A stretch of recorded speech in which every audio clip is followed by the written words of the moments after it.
Hello दोस्तों, आपका अपना YouTube channel Sonu Bhardwaj bio classes में आप सभी का स्वागत है। दोस्तों, आज हम पढ़ने जाएंगे 12th का फर्स्ट चैप्टर जीवों में जनन। दोस्तों देखिए, पढ़ने से पहले आप चैनल को लाइक और सब्सक्राइब ज़रूर करें। चलिए दोस्तों, जीव विज्ञान की परिभाषा। चलिए, विज्ञान की वह शाखा जिसके अंतर्गत जीवधारियों का अध्ययन किया जाता है जीव विज्ञान कहलाता है। विज्ञान की वह शाखा जिसके अंतर्गत जीवधारियों का अध्ययन किया जाता है जीव विज्ञान कहलाता है। जीव विज्ञान शब्द है क्या? जीव विज्ञान शब्द का प्रयोग दो वैज्ञानिक किए थे। जीव विज्ञान शब्द का प्रयोग दो वैज्ञानिक किए थे, लैमार्क तथा ट्रेविनेरस। लैमार्क कहाँ के थे? फ्रांस के। और ट्रेविनेरस कहाँ के? जर्मनी के। कब किए थे? सन 1801 ईस्वी में नाम दिए थे। दोस्तों देखिए, यहाँ पे टाइपिंग करने में कुछ छूट गया था, नाम दिए थे। जैसे हम देखते हैं दोस्तों, बहुत यूट्यूब चैनल पर पढ़ाते हुए तो इनको सब बोलता है इनको नाम अरस्तु जी ने दिए थे। नहीं, गलत है। अरस्तु जी ने अध्ययन किए थे, लेकिन नाम दिए थे लैमार्क और ट्रेविनेरस ने। लैमार्क फ्रांस के थे और ट्रेविनेरस जर्मनी के थे। सन 1801 ईस्वी में नाम दिए थे। बायोलॉजी शब्द ग्रीक भाषा के दो शब्दों बायो प्लस लोगोस से मिलकर बना हुआ है। बायोलॉजी शब्द ग्रीक भाषा के दो शब्दों से मिलकर बना हुआ है। बायो प्लस लोगोस से मिलकर बना हुआ है। बायो क्या है? बायो का अर्थ होता है लाइफ, लाइफ मीन्स जीवन। बायो का अर्थ होता है लाइफ, लाइफ मीन्स जीवन। और लोगोस का अर्थ होता है स्टडी, स्टडी मीन्स अध्ययन। अर्थात जीवों का अध्ययन करना ही जीव विज्ञान कहलाता है। जीवों का अध्ययन करना ही जीव विज्ञान कहलाता है। जीव विज्ञान का जनक अरस्तु जी को कहा जाता है। जीव विज्ञान का जनक अरस्तु जी को कहा जाता है। जीवन अवधि देखिए, किसी भी जीव का जन्म से लेकर मृत्यु तक के बीच की समय के जीवन अवधि कहते हैं। किसी भी जीव का जन्म से लेकर मृत्यु तक के बीच के समय को जीवन अवधि कहते हैं। जीवन अवधि किसे कहते हैं? किसी भी जीव का जन्म से लेकर मृत्यु तक के बीच के समय को जीवन अवधि कहते हैं। रिप्रोडक्शन मीन्स जनन।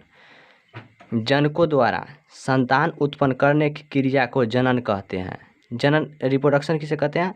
जनकों द्वारा संतान उत्पन्न करने की क्रिया को जनन कहते हैं। देखिए, जनन की आवश्यकता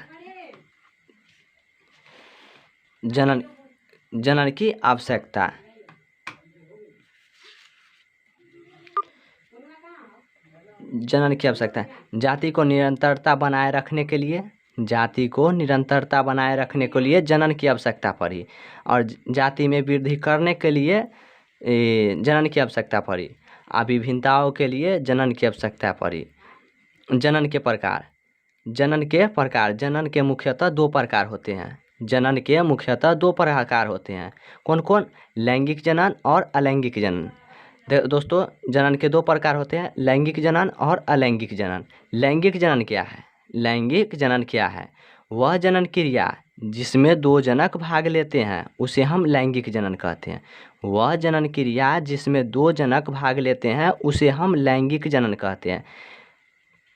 लैंगिक जनन के लक्षण देखिए। लैंगिक जनन के लक्षण: इस विधि में मुख्यतः जनक के रूप में स्त्री एवं पुरुष भाग लेते हैं। इस विधि में मुख्यतः जनक के रूप में मेल तथा फीमेल भाग लेते हैं। इसमें मेल और फीमेल युग्मकों के निषेचन के पश्चात एक नया युग्मनज तैयार करता है। इसमें मेल और फीमेल युग्मकों के निषेचन के पश्चात एक नया संतान उत्पत्ति करता है या तैयार करता है। लैंगिक जनन से उत्पन्न संतति पूर्णतः अपने माता पिता से भिन्न दिखाई देते हैं। लैंगिक जनन से उत्पन्न संतति पूर्णतः अपने माता पिता से भिन्न दिखाई देते हैं तथा जो लक्षण समान रहता है। लैंगिक जनन अधिकतम उच्च पादपों तथा जंतुओं में होता है। लैंगिक जनन अधिकतम उच्च पादपों तथा जंतुओं में होता है। दोस्तों जीवन चक्र की आवश्यकता। दोस्तों आप कह रहे होंगे जो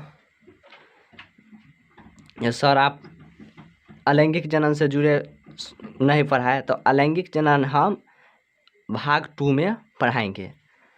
जीवन चक्र की आवश्यकता। जीवन चक्र की आवश्यकता 3 प्रकार से होते हैं। कौन कौन? किशोरावस्था, जनन अवस्था और जीरावस्था। किशोरावस्था देखिए, किसी भी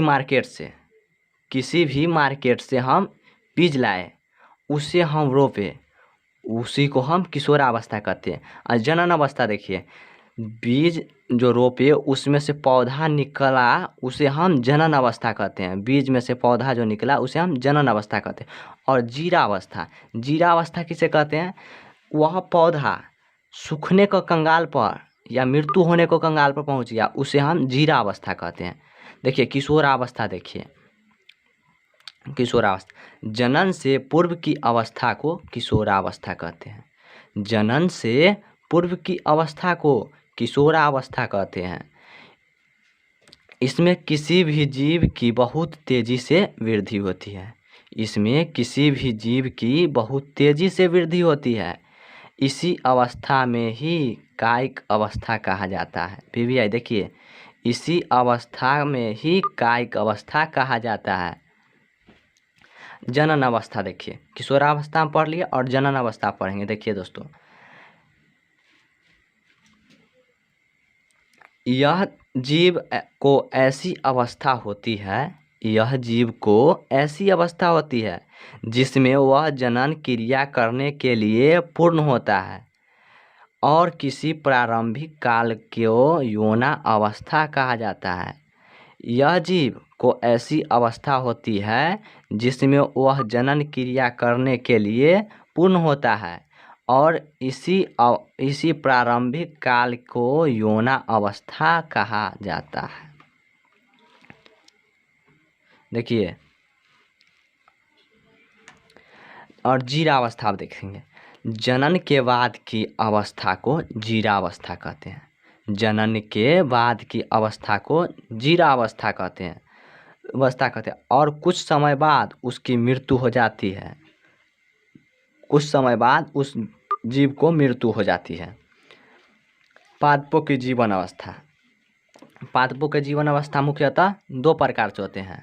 पादपों के मुख्य जीवन अवस्था मुख्यतः 2 प्रकार से होते हैं। जीवन की चक्र के देखिए, बहुत ही बच्चे को हम देखते हैं जो बोर्ड के एग्जाम में जीवन चक्र की आवश्यकता पूछता है तो 2 प्रकार से बता देते हैं, लेकिन नहीं, पादपों के जीवन अवस्था 2 प्रकार के होते हैं और जीवन चक्र की आवश्यकता 3 प्रकार से होते हैं। 3 प्रकार कौन कौन है?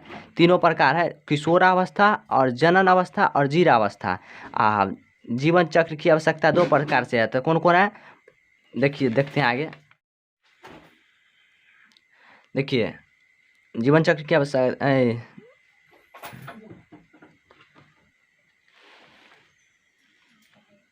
चलिए, पादपों की जीवन अवस्था कितने प्रकार के होते हैं? देखिए, पादपों के जीवन अवस्था मुख्यतः 2 प्रकार से होते हैं। कौन कौन है? मोनोकार्पिक और पॉलीकार्पिक।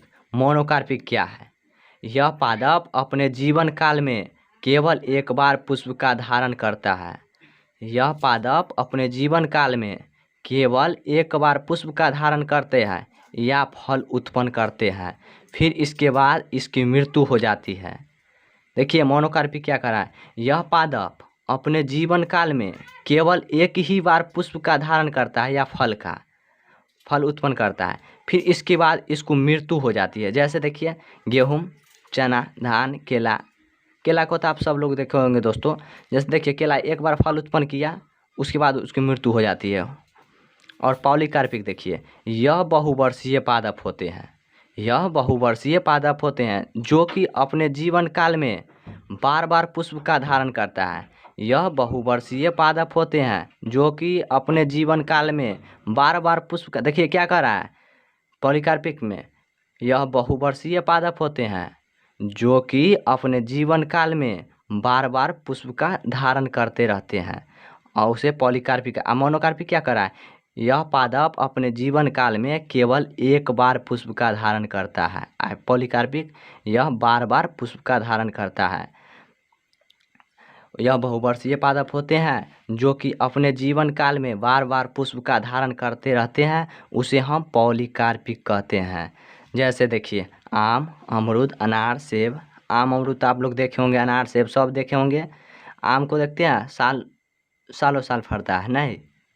अमरूद वैसा ही है, अनार वैसा ही, सेब वैसा ही। चलिए VVI हम पढ़ाएंगे दोस्तों। नीलगिरी पर्वत पर, देखिए नीलगिरी पर्वत पर पाए जाने वाला नीलकुरंजी वृक्ष पाया जाता है।